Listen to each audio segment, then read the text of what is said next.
दास्ताने अस्हाबे कहफ। कायनात के पर्दे पर वक्त की लकीरें जब मिटने लगती हैं तो तारीख के कुछ ऐसे अबवाब रोशन होते हैं जो इंसानी अक्ल को हैरत के समंदर में गर्क कर देते हैं। ये एक ऐसी दास्तान है जिसका तस्करा आसमानी किताबों में निहायत तफसील से मिलता है और जो रहती दुनिया तक के लिए ईमान और यकीन का एक इस्तारा बन चुकी है।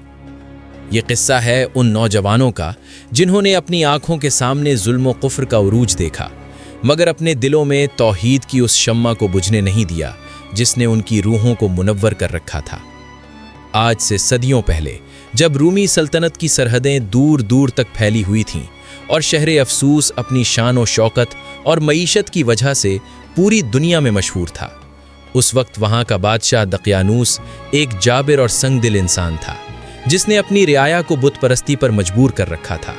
वो खुद को खुदा कहलवाता था और जो कोई उसके इस बातिल दावे को तस्लीम न करता उसे निहायत बेदर्दी से कत्ल कर दिया जाता था। उस दौर के इंसानों के लिए हक की बात करना अपनी जान को जोखम में डालने के मुतरादिफ था, मगर इसी कुफ्र के समंदर में चंद ऐसे हीरे मौजूद थे जिनकी चमक ने वक्त की धूल को भी पीछे छोड़ देना था। ये चंद नौजवान थे जो शाही खानदानों और शहर के आला तबके से ताल्लुक़ रखते थे। वो हर किस्म की आसाइश और जाहो जलाल में ज़िंदगी गुजार रहे थे, मगर उनके दिल बेचैन थे।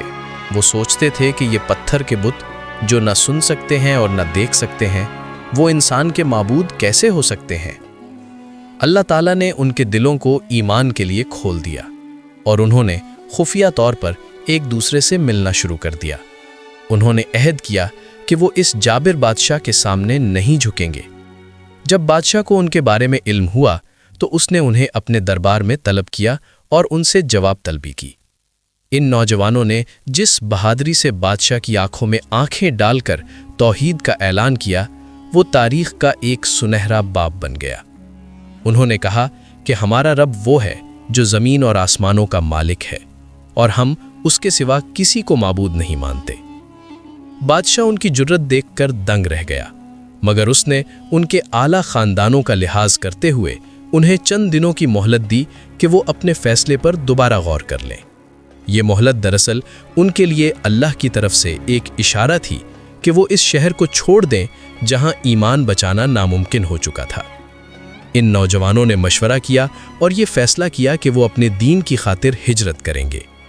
उन्होंने अपने घर बार, अपनी जायदादें और अपनी आसाइशें अल्लाह की रज़ा के लिए कुर्बान कर दीं और रात के अंधेरे में शहर से निकल खड़े हुए। रास्ते में उन्हें एक चरवाहा मिला जो अपनी बकरियों को चला रहा था। जब उसने उन नौजवानों के चेहरों पर नूर और उनके इरादों में पुख्तगी देखी तो वो भी उनके साथ हो लिया। इस चरवाहे के साथ उसका कुत्ता भी था जिसका नाम रिवायात में कितमीर बताया जाता है। जब यह काफिला पहाड़ों की तरफ बढ़ा तो कुत्ता भी उनके पीछे चल पड़ा। नौजवानों ने उसे हटाने की कोशिश की कि कहीं उसके भौंकने से दुश्मन को उनका पता न चल जाए, मगर अल्लाह की कुदरत के उस जानवर की ज़बान खुल गई और उसने कहा कि तुम अल्लाह से डरने वाले लोग हो, मैं तुम्हारी हिफाजत करूँगा। चुनाचे वो कुत्ता भी उनके साथ चल पड़ा। वो एक गार तक पहुँचे जो पहाड़ के अंदर एक महफूज पनाहगाह लग रही थी। उन्होंने वहाँ आराम करने का फ़ैसला किया और अपने रब से दुआ की कि ए परवरदिगार, हमें अपनी ख़ास रहमत अता फरमा और हमारे इस मामले में कामयाबी का रास्ता निकाल। यहाँ से इस मौजज़े का आगाज़ होता है जिसने 309 साल तक पूरी कायनात को वर्ताए हैरत में डाले रखना था।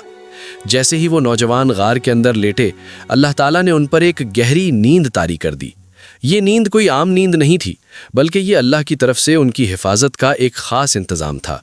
उनके जिस्मों को वक्त के असरात से बचाने के लिए कुदरत ने अजीब व गरीब तदबीरें की।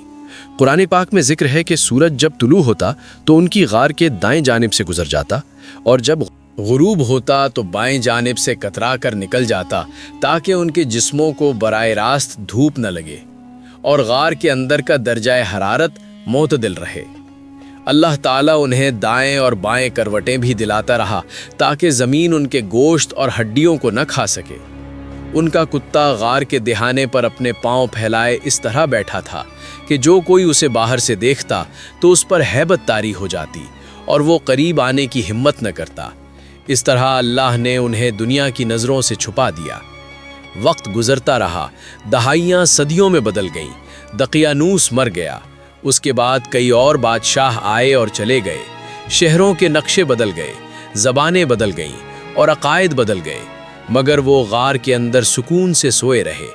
आखिरकार 309 साल बाद अल्लाह ने उन्हें बेदार करने का फैसला किया। जब उनकी आंख खुली तो वो बिल्कुल वैसे ही थे जैसे वो सोते वक्त थे। उनके बाल नहीं बढ़े थे, उनके नाखून नहीं बढ़े थे और उनकी जिल्द पर बुढ़ापे का कोई निशान न था। उन्होंने एक दूसरे से पूछा कि हम कितना अरसा सोए रहे।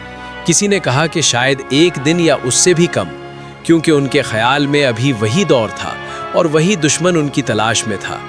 उनके एक साथी को भूख लगी तो उन्होंने उसे कुछ पुराने चांदी के सिक्के देकर शहर भेजा ताकि वो कुछ पाकीज़ा खाना ले आए, और उसे ताकीद की कि बहुत एहतियात से जाए ताकि कोई उसे पहचान न ले।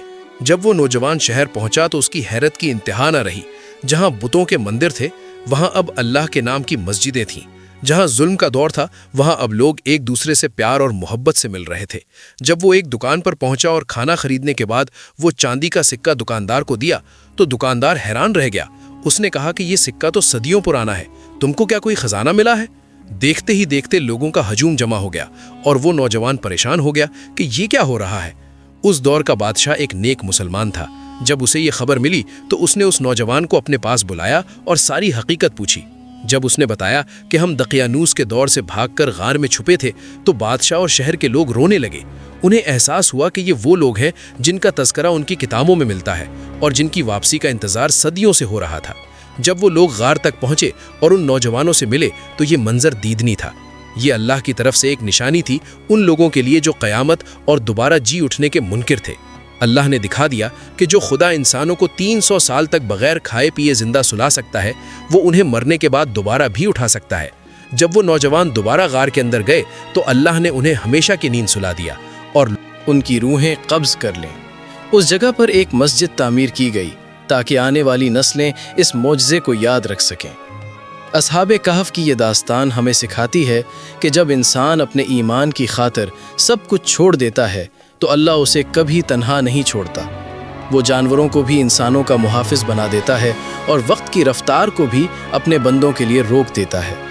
ये वाक़या क़यामत तक आने वाले इंसानों के लिए एक मशअले राह है कि अल्लाह पर तवक्कुल ही असल कामयाबी है और हक़ की आवाज़ को कोई जाबिर बादशाह कभी दबा नहीं सकता।